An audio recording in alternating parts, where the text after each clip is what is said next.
Hi dear friends, welcome to chalkboard stories. അപ്പം നമ്മുടെ ഇന്നത്തെ ടോപ്പിക് എന്ന് പറയുന്നത് 6ാം ക്ലാസ്സിലെ രണ്ടാമത്തെ ചാപ്റ്റർ ആണ് ആദ്യകാല രാഷ്ട്രങ്ങൾ എന്നുള്ളത്. 1-ാമത്തെ ചാപ്റ്റർ നമ്മുടെ നദീതട സംസ്കാരങ്ങളെ പറ്റിയാണ്. നമുക്ക് വരും ദിവസങ്ങളിലായിട്ട് നമുക്ക് എടുക്കാം. കാര്യം അത് LP-UPക്ക് ഇമ്പോർട്ടൻ്റ് ആണ് ആ ഒരു ചാപ്റ്റർ. പക്ഷേ LDC ലെവൽ അതേപോലെ തന്നെ LGS നമുക്ക് ആ ഒരു സിലബസ് നമുക്ക് പറഞ്ഞിട്ടില്ല. പക്ഷേ എങ്കിൽ പോലും എന്താണ് റെയർ ആയിട്ട് ആ ഒരു ടോപ്പിക്കിൽ നിന്നും ക്വസ്റ്റ്യൻസ് ഇപ്പോൾ ഒരു മാർക്കിനൊക്കെ ഹാരപ്പൻ സംസ്കാരം അങ്ങനെ കയറി ചോദിക്കാറുണ്ട്. അപ്പൊ അതുകൊണ്ട് നമുക്കത് വരും ദിവസങ്ങളിൽ എടുക്കാം. അപ്പൊ ഇന്നത്തെ ചാപ്റ്റർ എന്ന് പറയുന്നത് ആദ്യകാല രാഷ്ട്രങ്ങളാണ്. ഓക്കെ, ഇവിടെ അവരെന്താണ് ഗ്രീസ്, ഇറാൻ, ഇറ്റലി, ഇന്ത്യ 4 രാജ്യങ്ങളെ പ്രതിനിധീകരിച്ചുള്ള 4 കുട്ടികളുടെ സംഭാഷണമായിട്ടാണ് നമ്മൾ എന്ത് ചെയ്യുന്നത് ഈ ക്ലാസ് എന്ത് ചെയ്യുന്നത് ആരംഭിക്കുന്നത്. കണ്ടോ, ഈ വർഷം ഏതൊക്കെയാണ് ഗ്രീസ്, ഇറാൻ, ഇറ്റലി അങ്ങനെ 4 രാജ്യങ്ങളെ പറ്റി പറയുകയാണ് അവര്. അപ്പൊ അതിൽ ആദ്യം തന്നെ ഗ്രീസിൽ നിന്നുള്ള കുട്ടിയാണ് അദീന. അപ്പൊ അദീന പറയാണ്, അദീനയുടെ രാജ്യത്തെ പറ്റി പറയാണ്. കൂട്ടുകാരെ, ഈ ചിഹ്നം നിങ്ങൾക്ക് പരിചിതമാണല്ലോ. ഏതാണ് ഈ ചിഹ്നം? അല്ലെ, ഒളിമ്പിക്സ് അല്ലെ, ഒളിമ്പിക്സ് ചിഹ്നമാണ് ഈ തന്നിരിക്കുന്നത്. ഇന്ന് ലോകം മുഴുവൻ ഉത്സാഹത്തോടെ പങ്കെടുക്കുന്ന ഒളിമ്പിക്സിന് ആരംഭം കുറിച്ചത് എവിടെയാണ്? ഗ്രീസിലാണ് അല്ലെ. ഗ്രീസിലെ അതേപോലെ തന്നെ ഗ്രീക്ക് നഗരരാഷ്ട്രമായ ഏതൻസ്. ഗ്രീക്കിലെ ഏതൻസ് നമ്മൾ കഴിഞ്ഞ ദിവസം 5ാം ക്ലാസ്സിലെ ചാപ്റ്റർ കോൺസ്റ്റിറ്റ്യൂഷനുമായിട്ട് ബന്ധപ്പെട്ട് പഠിച്ചു. ജനാധിപത്യം എന്ന ആശയം ഉടലെടുത്തത് ഗ്രീക്കിലെ ഏതൻസിലാണ്. അവിടുത്തെ ഹെറോഡോട്ടസ് ആണ് ഡെമോക്രസി എന്ന പദം ആദ്യമായിട്ട് കൊണ്ടുവന്നത്. അതേപോലെ ഡെമോസ്, ക്രാറ്റോസ് എന്നീ 2 ഗ്രീക്ക് പദങ്ങളിൽ നിന്നാണ് ഡെമോക്രസി ഉത്ഭവിച്ചതെന്നൊക്കെ നമ്മൾ കഴിഞ്ഞ ക്ലാസ്സിൽ പറഞ്ഞിരുന്നു അല്ലെ. അപ്പൊ അതുമായിട്ട് ബന്ധപ്പെട്ട് നോക്കിക്കേ. അപ്പൊ ഗ്രീക്ക് നഗരാഷ്ട്രമായ ഏതൻസിൽ ഉടലെടുത്ത ജനാധിപത്യം എന്താണ്? ലോകത്തിന് നൽകിയ ഏറ്റവും വലിയ സംഭാവനയാണ്. തെക്ക് കിഴക്കൻ യൂറോപ്പിലാണ് ഗ്രീസ് സ്ഥിതി ചെയ്യുന്നത്. അപ്പൊ ഗ്രീസിന്റെ പ്രത്യേകതകളാണ് ഈ പറയുന്നത് അല്ലെ. സമുദ്രനിരപ്പിൽ നിന്ന് ഉയർന്ന് സ്ഥിതി ചെയ്യുന്ന ഒറ്റപ്പെട്ട താഴ്വരകൾ, കുന്നുകൾ, ചെറുപർവ്വതങ്ങൾ തുടങ്ങിയ ഭൂമിശാസ്ത്ര സവിശേഷതകളാൽ സമ്പന്നമാണ് എൻ്റെ രാജ്യം. അതായത് ഗ്രീസ് എന്ന് പറയുന്ന രാജ്യത്തിന്റെ സവിശേഷതകളാണ് ഈ പറഞ്ഞിരിക്കുന്നത്. അപ്പൊ എന്തൊക്കെയാ നമുക്കിവിടെ നിന്ന് ലഭിച്ചത്? ഒളിമ്പിക്സ് ആരംഭിച്ചത് ഗ്രീസിൽ നിന്നാണ്. അതേപോലെ എന്താണ്, ഗ്രീസ് എവിടെയാണ്? നമ്മുടെ തെക്ക് കിഴക്കൻ യൂറോപ്പിലാണ് സ്ഥിതി ചെയ്യുന്നത്. ജനാധിപത്യം ഉടലെടുത്ത് എവിടെയാണ്? ഗ്രീസിലാണെന്നുള്ളത്. ഓക്കെ ആണല്ലോ. ഇനി ഗ്രീക്ക് നഗരരാഷ്ട്രങ്ങളെ പറ്റി പറയുകയാണ്. അപ്പൊ ഇനി ആദ്യം നമ്മൾ ഗ്രീക്ക് ആ രാജ്യങ്ങളെ, അവിടുത്തെ രാഷ്ട്രങ്ങളെ പറ്റി പറയുന്നു. പുരാതന ഗ്രീസിൽ ഗ്രാമങ്ങളായിരുന്നു പ്രധാന അധിവാസ കേന്ദ്രങ്ങൾ എന്ന് പറയുന്നത്. ഓക്കെ, കൃഷിയും കച്ചവടവും വികസിച്ചതോടെ നഗരങ്ങൾ രൂപം കൊണ്ടു. കാലക്രമേണ ഒരു നഗരവും ചുറ്റുമുള്ള കുറെ ഗ്രാമങ്ങളും ചേർന്ന് നഗരരാഷ്ട്രങ്ങളായി രൂപാന്തരം പ്രാപിക്കാൻ തുടങ്ങി. ഈ നഗരരാഷ്ട്രങ്ങൾ പോളിസ് എന്നാണ് അറിയപ്പെട്ടത്. ഇമ്പോർട്ടന്റ് ആണ്, പഠിച്ചു വെക്കണം. എന്താ പറയുന്നത്? അതായത് പല എന്താണ്, ഒരു നഗരവും ചുറ്റുമുള്ള കുറെ ഗ്രാമങ്ങളൊക്കെ ചേർന്നിട്ട് ഒരു നഗര രാഷ്ട്രമുണ്ടായി. ആ നഗര രാഷ്ട്രത്തെ അറിയപ്പെട്ട പേരാണ് എന്ത്? പോളിസ്. പോലീസ് അല്ല, പോളിസ്. ഓക്കെ, ഉണ്ടോ? ഇവിടെ അവർ തന്നിരിക്കുന്നത് നോക്കിക്കേ. കുറെ നഗരരാഷ്ട്രങ്ങളുടെ പേരാണ് പറഞ്ഞിരിക്കുന്നത്. തിബ്സ് ഉണ്ട്, കൊറിന്ത്, ഏതൻസ്, സ്പാർട്ട, ഇങ്ങനെ കുറച്ച് നഗരരാഷ്ട്രങ്ങൾ അവർ തന്നിട്ടുണ്ട്. ഓക്കെ, അപ്പൊ എന്തൊക്കെയാണ് പ്രധാനപ്പെട്ട? അപ്പൊ ചിലപ്പോൾ ചോദിക്കാം, താഴെ തന്നിരിക്കുന്നവയിൽ ഗ്രീസിലെ പ്രധാനപ്പെട്ട നഗരരാഷ്ട്രങ്ങൾ ഏതെല്ലാം?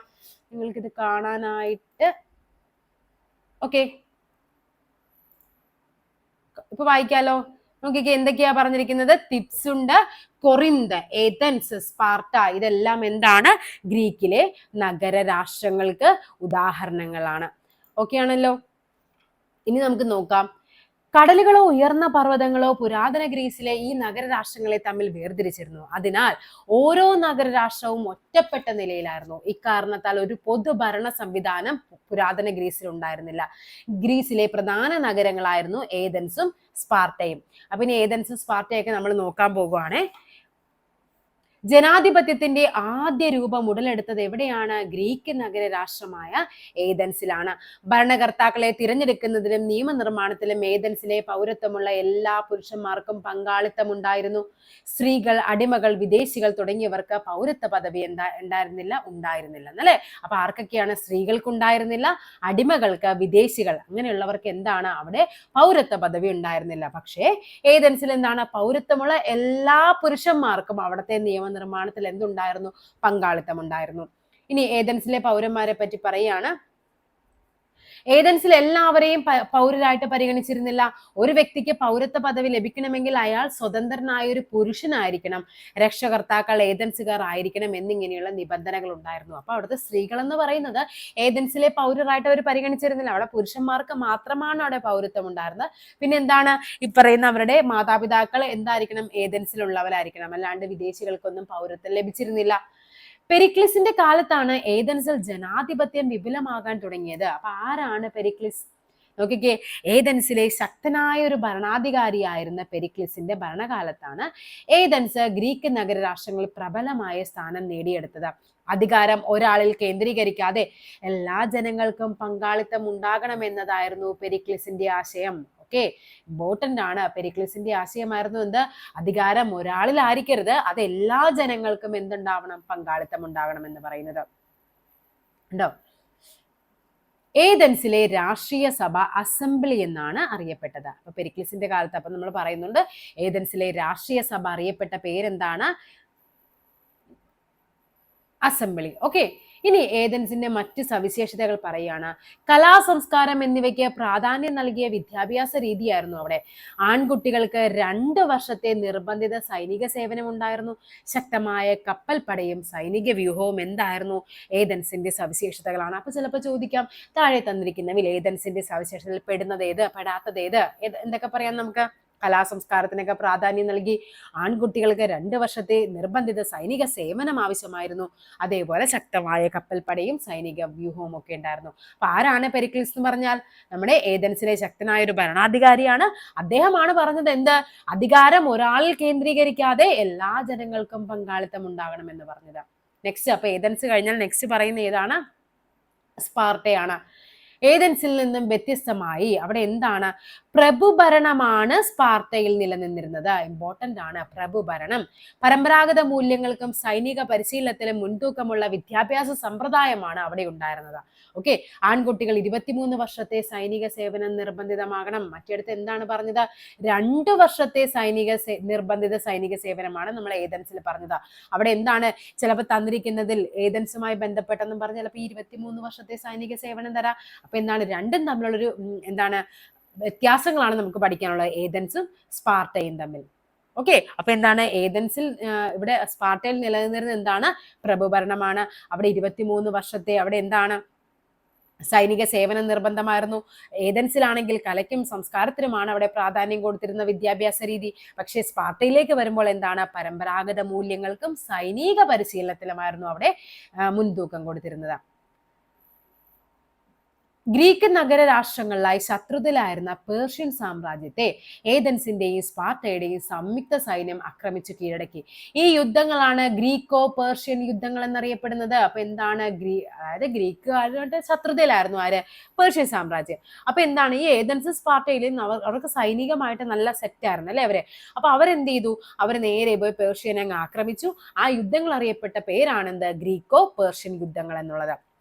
എന്നാൽ പിൽക്കാലത്ത് ഏതൻസുമായി ശത്രുതയിലായിരുന്ന സ്പാർട്ടയും സ്പാർട്ടയുമായി സഖ്യത്തിലായിരുന്ന ചില നഗരരാഷ്ട്രങ്ങളും ചേർന്ന് ഏതൻസിനെ ആക്രമിച്ചു. എന്താണ്? പൊലൊപ്പോനീഷ്യൻ യുദ്ധങ്ങൾ എന്നറിയപ്പെട്ട ഈ യുദ്ധത്തിൽ എന്താണ്? സ്പാർട്ട വിജയിച്ചു. അപ്പൊ യുദ്ധത്തിന്റെ പേരൊന്ന് പഠിക്കണേ, പെലോപ്പോനീഷ്യൻ യുദ്ധങ്ങൾ. പെലോപ്പോനീഷ്യൻ യുദ്ധങ്ങൾ എന്ന് പറയുന്നത്. അപ്പൊ എന്താണ്? ആദ്യം ഏതൻസും സ്പാർട്ടയൊക്കെ കൂടി ചേർന്നിട്ട് പേർഷ്യ ആക്രമിച്ചു. പിന്നീട് എന്താണ്? ഏതൻസുമായിട്ട് ശത്രുതയിലായിരുന്നു ഈ പറയുന്ന സ്പാർട്ട. ഈ സ്പാർട്ടയും അവരുടെ സഖ്യ രാജ്യങ്ങളും ഒക്കെ കൂടി ചേർന്നിട്ട് എന്ത് ചെയ്തു? സഖ്യ നഗര രാഷ്ട്രങ്ങളെ കൂടി ചേർന്ന് ഏതൻസിനെ ആക്രമിച്ചു. ഈ യുദ്ധങ്ങൾ അറിയപ്പെട്ടത് പെലപ്പൊനീഷ്യൻ യുദ്ധങ്ങൾ. മറ്റേത് എന്താണ്? ഗ്രീക്കോ പേർഷ്യൻ യുദ്ധങ്ങൾ എന്നും അറിയപ്പെട്ടു. നെക്സ്റ്റ് പറയുന്നത് മാരത്തൺ ഓട്ടം എന്താണെന്ന്. ഓക്കെ, അപ്പൊ ഈ യുദ്ധങ്ങൾ എന്താണ്? ആരാണ് വിജയിക്കുന്നത്? സ്പാർട്ട വിജയിച്ചു കേട്ടോ. ഈ യുദ്ധങ്ങളിൽ ആരാണ്? സ്പാർട്ടയാണ് വിജയിക്കുന്നത്. മാരത്തൺ ഓട്ടം പറയാം. ഗ്രീക്കോ പേർഷ്യൻ യുദ്ധകാലത്ത് ഏതൻസിൽ നിന്ന് 26 മൈലുകൾക്ക് അപ്പുറത്തുള്ള മാരത്തണിൽ വെച്ച് ഗ്രീക്കുകാരും പേർഷ്യക്കാരും ഏറ്റുമുട്ടി. യുദ്ധത്തിൽ ഗ്രീക്കുകാർ വിജയികളെ അല്ലെ. ഇനി വിജയ വാർത്ത അറിയിക്കുന്നതിന് വേണ്ടി ഒരു സന്ദേശവാഹകരെ ഏതൻസിലേക്ക് അയച്ചു. അത്രയും ദൂരം ഓടിയെത്തിയ അയാൾ സന്തോഷത്തോടെ ആഹ്ലാദിക്കൂ, നമ്മൾ വിജയിച്ചു എന്ന് ആർത്തി വിളിച്ചു. എന്നാൽ ദീർഘദൂരം ഓടിയതിന്റെ ഫലമായി അയാൾ അപ്പോൾ തന്നെ മരണപ്പെട്ടു. ഈ ഓട്ടത്തിന്റെ ഓർമ്മയ്ക്കായാണ് ദീർഘദൂര ഓട്ടത്തിന് മാരത്തൺ ഓട്ടം എന്ന പേര് നൽകിയിരിക്കുന്നത്. നമ്മൾ എല്ലാവരും കേട്ടിട്ടുണ്ട് അല്ലെ, മാരത്തൺ ഓട്ടം, മാരത്തൺ ഓട്ടം. അതെന്തുകൊണ്ടാണ് മാരത്തൺ ഓട്ടം എന്ന പേര് വരാനുള്ള കാര്യമാണ് പറയുന്നത്. ഈ പറയുന്ന ഗ്രീക്കോ പേർഷ്യൻ യുദ്ധത്തിൽ നമ്മൾ പറഞ്ഞു, ഏതൻസുകാരും സ്പാർട്ടക്കാരും ഒക്കെ കൂടി ചേർന്ന് എന്ത് ചെയ്തു, പേർഷ്യയെ ആക്രമിച്ചു. അങ്ങനെ ഗ്രീക്കുകാർ വിജയിച്ചു. ആ വിജയം അറിയിക്കാനായിട്ട് അയാൾ ഓടി അവിടെ എത്തി, വിജയമൊക്കെ അറിയിച്ചു. പക്ഷെ അറിയിച്ചു കഴിഞ്ഞ ഉടനെ തന്നെ അയാൾ മരണപ്പെട്ടു. അതിന്റെ ഓർമ്മയ്ക്കായാണ് നമ്മൾ ഈ മാരത്തൺ ഓട്ടങ്ങള്, ദീർഘദൂരോട്ടത്തെയല്ലേ നമ്മൾ മാരത്തൺ എന്ന് പറയുന്നത്, അത് ആ ഒരു പേര് വരാനായിട്ട് കാരണം. അടുത്ത പറയുന്നത് ഹെറോഡോട്ടസും തൂസിഡൈഡ്സ് ഓക്കെ, ഗ്രീക്കോ പേർഷ്യൻ യുദ്ധങ്ങളെ ഇതിവൃത്യമാക്കി രചിച്ച കൃതിയാണ് ദ ഹിസ്റ്ററീസ്. ഓക്കെ, ലോകത്തെ ആദ്യത്തെ ചരിത്ര രചനയാണ്. ഇതിന്റെ ചരിത്രത്തിന്റെ പിതാവ് എന്നറിയപ്പെടുന്ന ഹെറോഡോട്ടസ് ആണ് ഈ കൃതി രചിച്ചത്. അപ്പൊ എന്തൊക്കെ ഇവിടെ പഠിക്കാനുണ്ട്? ചരിത്രത്തിന്റെ പിതാവ് എന്നറിയപ്പെടുന്നത് ഹെറോഡോട്ടസ് ആണ്. ദ ഹിസ്റ്ററീസ് എന്ന കൃതി എഴുതിയത് ഹെറോഡോട്ടസ് ആണ്. ഗ്രീക്കോ പേർഷ്യൻ യുദ്ധങ്ങളെ അടിസ്ഥാനമാക്കി രചിച്ച കൃതിയാണ് ദ ഹിസ്റ്ററീസ്. ഓക്കെ, 3 പോയിന്റ് ഉണ്ട് നമുക്ക് ആ ഒരൊറ്റ ക്വസ്റ്റ്യനിൽ നിന്ന്, ആ ഒരൊറ്റ സെന്റൻസിൽ നമുക്ക് പഠിക്കാനായിട്ട്. സ്പാർട്ടയും ഏതൻസും തമ്മിൽ നടന്ന പെലപ്പനീഷ്യൻ യുദ്ധങ്ങളുടെ ചരിത്രം രേഖപ്പെടുത്തിയത് തൂസിഡൈഡ്സ് എന്ന ചരിത്രകാരനാണ്. ഹിസ്റ്ററി ഓഫ് ദ പെലപ്പനീഷ്യൻ വാർ എന്നാണ് ആ ഒരു ചരിത്ര കൃതിയുടെ പേര്. അപ്പൊ ആരാണ്? തൂസിഡൈഡ്സിന്റെ കൃതിയാണ് ദ ഹിസ്റ്ററി ഓഫ് ദി പെലപ്പനീഷ്യൻ വാർ. എന്താണ് അവിടുത്തെ ചരിത്രം? നമ്മൾ നേരത്തെ പറഞ്ഞു, മറ്റേടത്ത് എന്തായിരുന്നു, ഗ്രീക്കോ പേർഷ്യൻ യുദ്ധങ്ങളെ ആണെങ്കിൽ ഇവിടെ എന്താണ്, ഈ പറയുന്ന സ്പാർട്ടയും ഏതൻസും തമ്മിൽ നടത്തിയ യുദ്ധമാണ്. ഈ 2 യുദ്ധങ്ങളെ പറ്റി നമ്മൾ ഓൾറെഡി പഠിച്ചു. ആ 2 യുദ്ധങ്ങളെ പറ്റി 2 ചരിത്രകാരന്മാർ എഴുതിയതാണ്. ആരൊക്കെയാണ്? ഹെറോഡോട്ടസും തൂസിഡൈഡ്സും. ഹെറോഡോട്ടസ് എഴുതിയ കൃതിയാണ് ദ ഹിസ്റ്ററീസ്. അതേപോലെ തൂസിഡൈഡ്സ് എഴുതിയ കൃതിയാണ് ഹിസ്റ്ററീസ് ഓഫ് ദി പെലപ്പനീഷ്യൻ വാർ എന്നുള്ളത്. രണ്ടും ഇമ്പോർട്ടന്റ് ആണ്, പഠിക്കുക. അപ്പൊ ഗ്രീക്ക് തത്വചിന്തകന്മാരെ നമ്മൾ പഠിക്കാൻ പോവുകയാണ്, ഇമ്പോർട്ടന്റ് ആണ്, പഠിച്ചു വെച്ചോ. Socrates, Plato, Aristotle. സോക്രട്ടീസ് എന്താണ് പറഞ്ഞത്? അറിവാണ് നന്മ എന്ന തത്വത്തിന് പ്രാധാന്യം നൽകിയതാണ് സോക്രട്ടീസ് എന്ന് പറയുന്നത്. സംവാദ രീതിയിലൂടെയാണ് അദ്ദേഹം എന്ത് ചെയ്യുന്നത്? ആശയങ്ങൾ പ്രചരിപ്പിച്ചത്. ഈ കോട്സ് പഠിക്കണേ. അറിവാണ് നന്മ എന്ന് പറഞ്ഞത് ആരാണ്? സോക്രട്ടീസ് ആണ്. സോക്രട്ടീസിന്റെ ശിഷ്യനാണ് ആര്? പ്ലേറ്റോ. അക്കാദമി എന്ന പഠന കേന്ദ്രം സ്ഥാപിച്ചു. അതേപോലെ പ്രധാന കൃതിയാണ് റിപ്പബ്ലിക്. LPUPക്കൊക്കെ തയ്യാറെടുത്തവർക്ക് ഈ 3 കാര്യങ്ങളും അറിയാൻ പറ്റും അല്ലെ. നമ്മൾ പഠിക്കുന്നുണ്ട് അക്കാദമി എന്ന പഠന കേന്ദ്രം, അതേപോലെ തന്നെ റിപ്പബ്ലിക് എന്ന പുസ്തകം. ആരാണ്? പ്ലേറ്റോ ആണ്. അദ്ദേഹം ആരാണ്? പറയുന്ന സോക്രട്ടീസിന്റെ ശിഷ്യനാണ്. ഇനി നെക്സ്റ്റ് ആണ് വരുന്നത് ആര്? അരിസ്റ്റോട്ടിൽ. അപ്പൊ അടുത്ത പറയാണ്, ഈ പറയുന്ന പ്ലേറ്റോയുടെ അക്കാദമിയിലെ വിദ്യാർത്ഥിയായിരുന്നു ആര്? അരിസ്റ്റോട്ടിൽ. ലൈസിയം എന്ന പഠന കേന്ദ്രം നമ്മുടെ LPUPയുടെ റിപ്പീറ്റഡ് ക്വസ്റ്റ്യൻ ആണ്. ലൈസിയം എന്ന പഠന കേന്ദ്രം ആരുടേതാണ്? അരിസ്റ്റോട്ടിലാണ്. പൊളിറ്റിക്സ് എന്ന ഗ്രന്ഥത്തിന്റെ രചയിതാവാണ് ആര്? അരിസ്റ്റോട്ടിൽ. അപ്പൊ ഇവിടെ നിങ്ങൾ പഠിക്കേണ്ടത് 3 പേരെ പറ്റിയാണ്.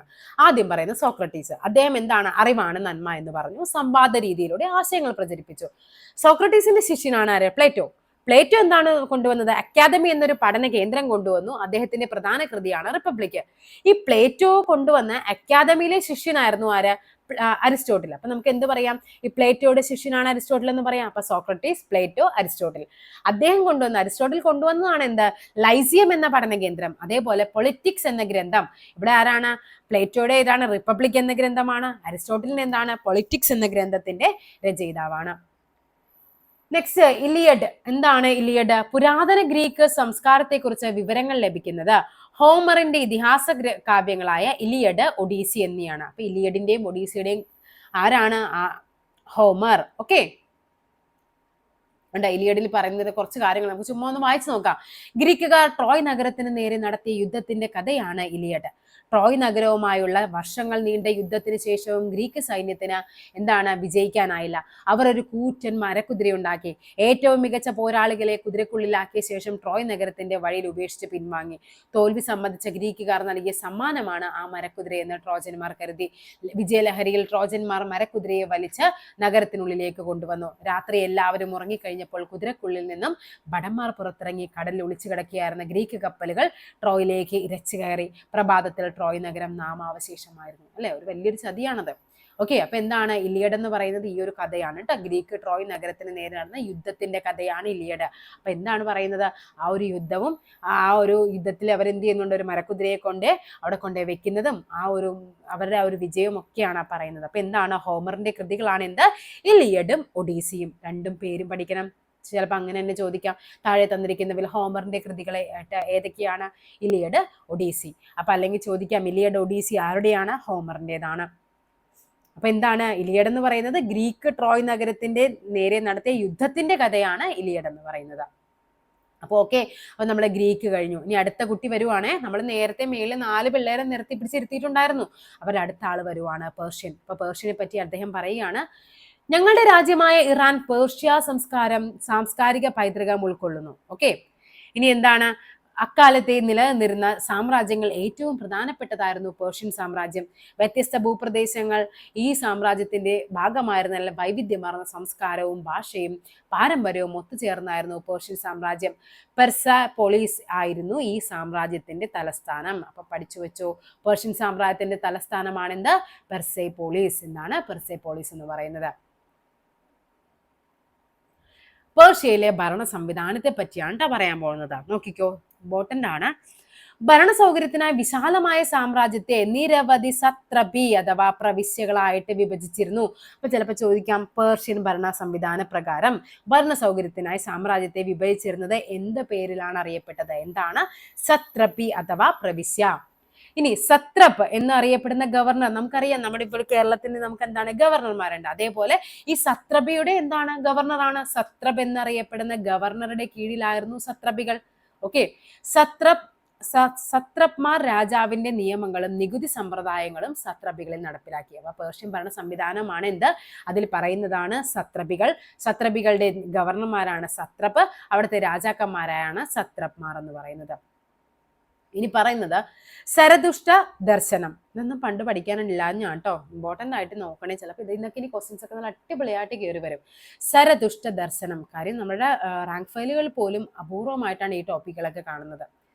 നോക്കിക്കേ, സരതുഷ്ട ദർശനം എന്താണ്? പേർഷ്യയിലാണ് ഈ പറയുന്ന സരതുഷ്ട ദർശനം രൂപം കൊണ്ടത്. സരതുഷ്ടയാണ് എന്ത്? സ്ഥാപകൻ എന്നറിയപ്പെടുന്നത്. അഹുര മസ്ദ എന്ന് വിളിക്കപ്പെട്ട ഏകദൈവത്തിലാണ് അവർ വിശ്വസിച്ചിരുന്നത്.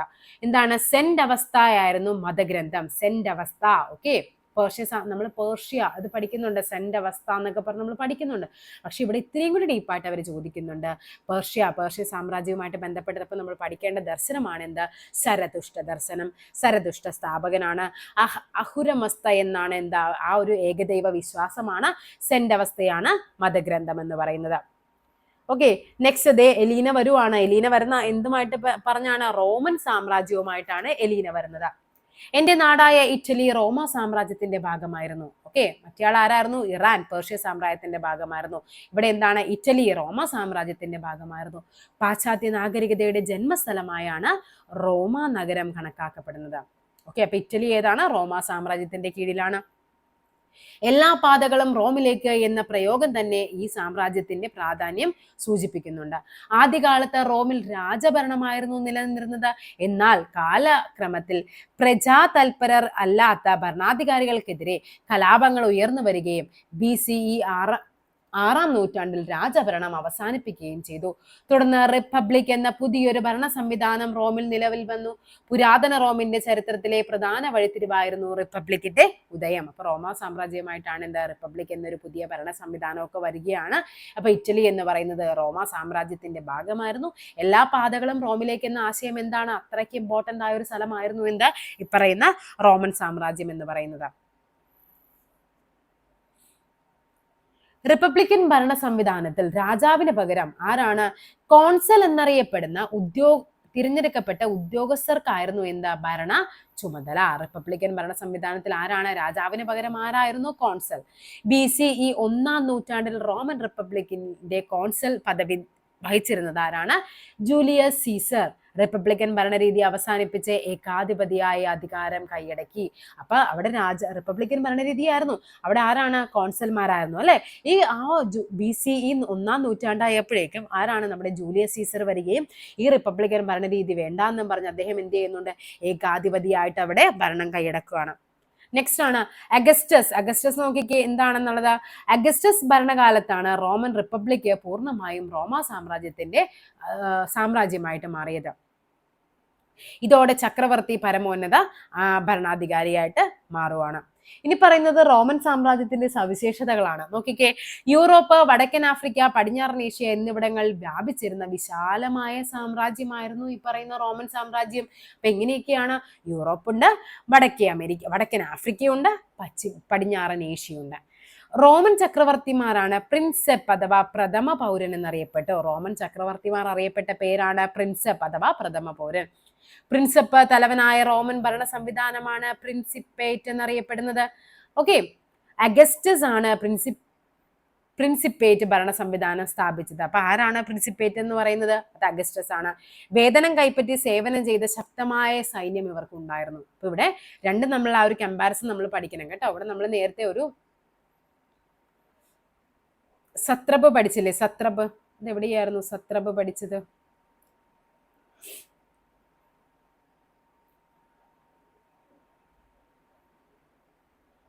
കണ്ടോ, പേർഷ്യൻ ഭരണ സംവിധാനമായിട്ട് നമ്മൾ എന്താണ് സത്രബി പറഞ്ഞു. അതിന്റെ തലവനായ ഗവർണർ എന്താണ്? സത്രപ് എന്നറിയപ്പെട്ടു എന്ന് പറഞ്ഞു. അതേപോലെ തന്നെ ഇവിടെ എന്താണ്? പ്രിൻസിപ്പ് എന്ന് പറയുന്നത് എന്താണ്? ആ ഒരു പ്രഥമ പൗരനാണ്. അതിന്റെ തലവനാണ് ആര്? പ്രിൻസിപ്പേറ്റ് എന്ന് പറയുന്ന ആ ഒരു ഭരണ സംവിധാനം അറിയപ്പെട്ട പേരാണെന്ത്? പ്രിൻസിപ്പേറ്റ്. അഗസ്റ്റസ് ആണ് പ്രിൻസിപ്പേറ്റ് എന്ന ഭരണ സംവിധാനം കൊണ്ടുവന്നതെന്ന് കൂടി പഠിക്കണം. ഇനി റോമിന്റെ നമ്മുടെ സാംസ്കാരിക സംഭാവനകൾ പറയുകയാണ്. ഭാഷാ, സാഹിത്യം, കല, നഗരാസൂത്രണം തുടങ്ങിയ മേഖലകളിലെല്ലാം റോമിന്റെ സംഭാവനകൾ നിലനിൽക്കുന്നുണ്ട്. ജലവിതരണത്തിനായി നിർമ്മിക്കപ്പെട്ട കമാനാകൃതിയിലുള്ള കനാലുകളായ അക്വിഡക്റ്റുകളും വിശാലമായ തുറന്ന വേദികളും കൊളോസിയവും റോമൻ സാമ്രാജ്യത്തിന്റെ സാംസ്കാരിക സംഭാവനകളാണ്. കണ്ടോ, ഇതാണ് അക്വിഡക്റ്റ് എന്ന് പറയുന്നത്, ഇതാണ് കൊളോസിയം എന്ന് പറയുന്നത്. രാഷ്ട്ര രൂപീകരണം ഇന്ത്യയിലെ അടുത്ത ആള് വരുവാണ്, വിവാൻ വരുവാണ്. ആരെ പ്രതിനിധീകരിച്ചാണ്? നമ്മുടെ ഇന്ത്യയെ പ്രതിനിധീകരിച്ച് വരുവാണ്. സിന്ധു നദിയുടെയും പോഷക നദികളുടെയും തീരങ്ങളിൽ നിലനിന്നിരുന്ന ഹാരപ്പൻ സംസ്കാരം നമ്മുടെ ഫസ്റ്റ് ചാപ്റ്റർ ആണ്, നമുക്ക് പഠിക്കാം. ഹാരപ്പൻ സംസ്കാരത്തിന്റെ തകർച്ചയ്ക്ക് ശേഷം ഏകദേശം 1500 BCEയോടെ ആര്യന്മാർ ഇന്ത്യൻ ഉപഭൂഖണ്ഡത്തിന്റെ വടക്കു പടിഞ്ഞാറ് സപ്ത സിന്ധു പ്രദേശങ്ങളിൽ അധിവാസം ഉറപ്പിച്ചു. അക്കാലത്ത് രചിക്കപ്പെട്ട വേദങ്ങളിൽ നിന്നാണ് ഇവരെ കുറിച്ച് നമുക്ക് വിവരങ്ങൾ ലഭിക്കുന്നത്. വേദങ്ങൾ രചിക്കപ്പെട്ട ഈ കാലഘട്ടമാണ് വേദകാലഘട്ടം എന്നറിയപ്പെടുന്നത്.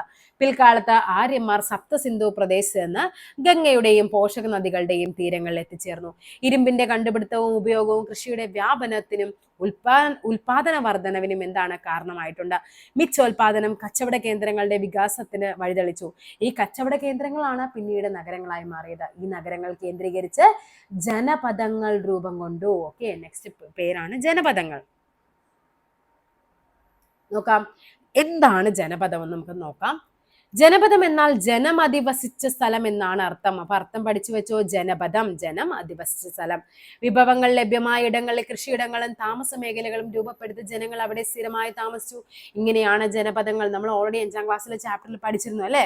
ആൾക്കാർ, ആദിമ മനുഷ്യൻ എങ്ങനെയാണ് കൃഷിയുമായിട്ട് ബന്ധപ്പെട്ട ഓരോ സ്ഥലങ്ങളിലും അവൻ അധിവസിക്കാനും അല്ലെ അലഞ്ഞു തിരിഞ്ഞ് നടന്ന മനുഷ്യൻ എന്ത് ചെയ്യുന്നുണ്ട്? ഓരോ സ്ഥലങ്ങളിലും താമസം ഉറപ്പിച്ച് കൃഷി തുടങ്ങാനുള്ള കാരണമൊക്കെയായി അല്ലെ. ആ ഒരു അതുമായിട്ട് ബന്ധപ്പെട്ട് നമുക്ക് പറയുന്നതാണ് എന്താ? ജനപദങ്ങൾ. ഇനി ജസ്റ്റ് നോക്കിക്കോ, 16 മഹാജനപദങ്ങൾ ഉണ്ടായിരുന്നു. ഏതൊക്കെയാണെന്ന് നോക്കിക്കേ. കംബോജം, ഗാന്ധാരം, മഗധ, അംഗം, വഞ്ചി, മല്ല, കാശി, വത്സ, കോസലം, ചേതി, പാഞ്ചാലം, അശ്മകം, അവന്തി, ശൂരസേന, കുരു, മത്സ്യ എന്നിവയായിരുന്നു 16 മഹാജനപദങ്ങൾ.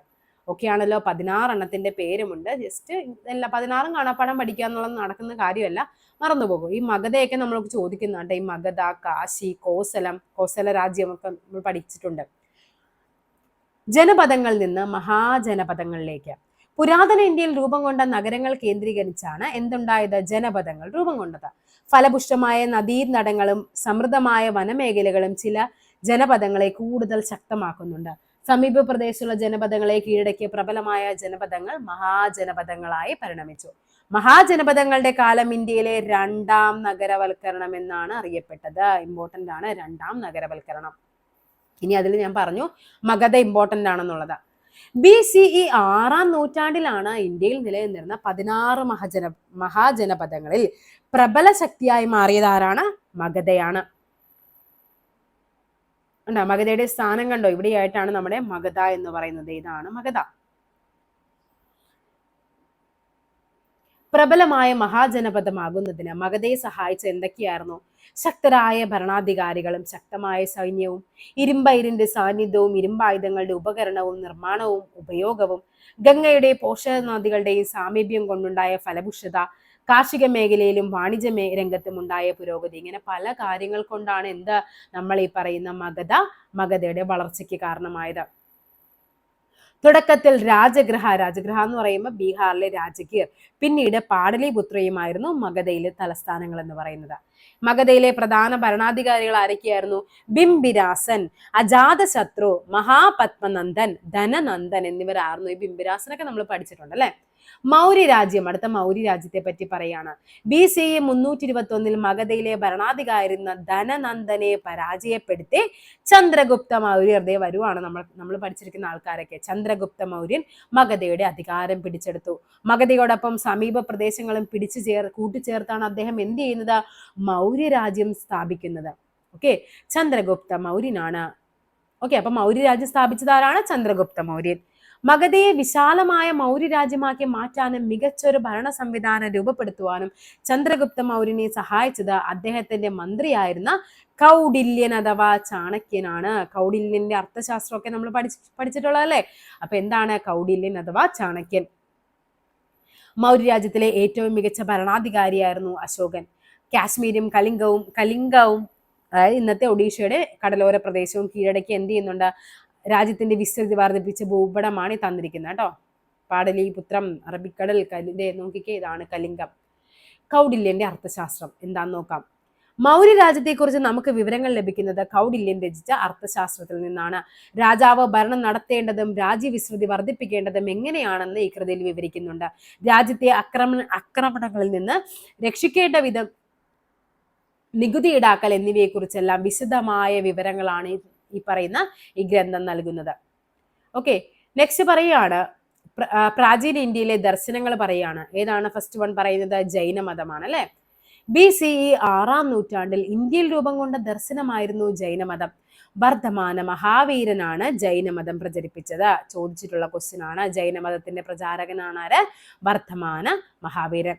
ജൈനമതത്തിലെ 24-ാമത്തെ തീർത്ഥങ്കരനായിരുന്നു വർദ്ധമാന മഹാവീരൻ. ഇമ്പോർട്ടന്റ് ആണ്, 24-ാമത്തെ തീർത്ഥങ്കരൻ. ലൗകിക സുഖങ്ങളെ കീഴടക്കിയൻ എന്ന അർത്ഥം വരുന്ന ജിനൻ എന്നും ഇദ്ദേഹം അറിയപ്പെട്ടു. അപ്പൊ ചോദിക്കാം, ജിനൻ എന്ന അർത്ഥം വരുന്ന വ്യക്തി, ജിനൻ എന്നറിയപ്പെട്ടിരുന്ന വ്യക്തി ആരാണ്? വർദ്ധമാന മഹാവീരനാണ്. ജൈനമതത്തിന്റെ ആശയങ്ങൾ നോക്കിക്കേ. എല്ലാ വസ്തുക്കൾക്കും ജീവനുണ്ട്. ജീവനുള്ള ഒന്നിനെയും ഉപദ്രവിക്കരുത്, കളവ് പറയരുത്, ശരിയായ വിശ്വാസം, ശരിയായ അറിവ്, ശരിയായ പ്രവൃത്തി, അതാണ് അദ്ദേഹം പറഞ്ഞ ത്രിരത്നങ്ങൾ എന്നിവ അനുഷ്ഠിക്കുക. ഇമ്പോർട്ടന്റ് ആണ്. ജൈനമത ആശയവുമായി ബന്ധപ്പെട്ട ത്രിരത്നങ്ങൾ ഏതെല്ലാം? ശരിയായ വിശ്വാസം, ശരിയായ അറിവ്, ശരിയായ പ്രവൃത്തി. ഇനി നോക്കിക്കേ, എന്താണ് തീർത്ഥങ്കരൻ? തീർത്ഥങ്കരൻ എന്ന് പറയുന്നത് ആരാണ്? സന്യാസത്തിലൂടെ ജ്ഞാനം നേടിയവൻ എന്നാണ് തീർത്ഥങ്കരൻ എന്ന വാക്കിന്റെ അർത്ഥം. ഓക്കെ, എന്താണ്? സന്യാസത്തിലൂടെ ജ്ഞാനം നേടിയവൻ. അപ്പൊ നമ്മൾ ഇവിടെ തീർത്ഥങ്കരനെ പറഞ്ഞ എവിടെയാണ്? അതെ, 24-ാമത്തെ തീർത്ഥങ്കരനായിരുന്നു ആര്? വർദ്ധമാന മഹാവീരൻ എന്ന് പറയുന്നത്. അപ്പൊ തീർത്ഥങ്കരൻ എന്ന് പറഞ്ഞാൽ എന്താണ്?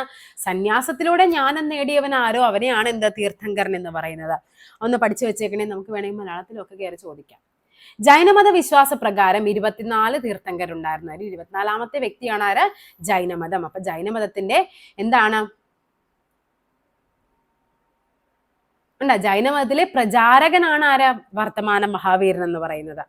ജൈനമത വിശ്വാസത്തിൽ 24 തീർത്ഥങ്കരുണ്ടായിരുന്നു. അപ്പൊ ജൈനമതം കഴിഞ്ഞ് ഇനി നമുക്ക് പഠിക്കാനുള്ളത് ബുദ്ധമതമാണ്.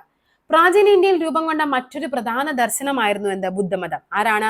ഗൗതമ ബുദ്ധനാണ് ബുദ്ധമതം സ്ഥാപിച്ചത്. ഗൗതമ ബുദ്ധൻ. സിദ്ധാർത്ഥൻ എന്നായിരുന്നു അദ്ദേഹത്തിന്റെ യഥാർത്ഥ പേര്. ബീഹാറിലെ ബോധ്ഗയയിൽ വെച്ച് ജ്ഞാനോദയം നേടിയ അദ്ദേഹം ഗൗതമ ബുദ്ധൻ എന്നറിയപ്പെട്ടു. അപ്പൊ ആരാണ് നമ്മുടെ ഗൗതമ ബുദ്ധന്റെ യഥാർത്ഥ പേരെന്താണ്? സിദ്ധാർത്ഥനാണ്. അദ്ദേഹത്തിന് എവിടെയാണ്? ബോധ്ഗയ, ബീഹാറിലെ ബോധ്ഗയയിൽ വെച്ചാണ് അദ്ദേഹത്തിന് ജ്ഞാനോദയം നേടിയത്. അതിനുശേഷമാണ് അദ്ദേഹം ഗൗതമ ബുദ്ധൻ എന്നറിയപ്പെടുന്നത്. എന്താണ് ബുദ്ധമതത്തിലെ ആശയങ്ങൾ? ഹിംസിക്കാതിരിക്കുക, കളവ് പറയാതിരിക്കുക, സത്യസന്ധത പുലർത്തുക, അന്യരുടെ സ്വത്ത് ആഗ്രഹിക്കാതിരിക്കുക, ഇതൊക്കെയാണ് ബുദ്ധമത ആശയങ്ങൾ എന്ന് പറയുന്നത്. ഇനി അടുത്ത പറയുന്നത് ചാർവാക ദർശനം. ഇന്ത്യയിൽ നിലനിന്നിരുന്ന മറ്റൊരു ദർശനമാണ് ചാർവാക ദർശനം. ഈ ദർശനം ലോകായത എന്നും അറിയപ്പെട്ടു. അപ്പൊ ചോദിക്കാം, ലോകായത എന്നറിയപ്പെട്ട ദർശനം ഏത്? ബുദ്ധമതം, ജൈനമതം, ഈ പറയുന്ന ചാർവാക എന്നൊക്കെ പറഞ്ഞ് ചോദിക്കാം. എന്താണ്? ചാർവാകയാണ്.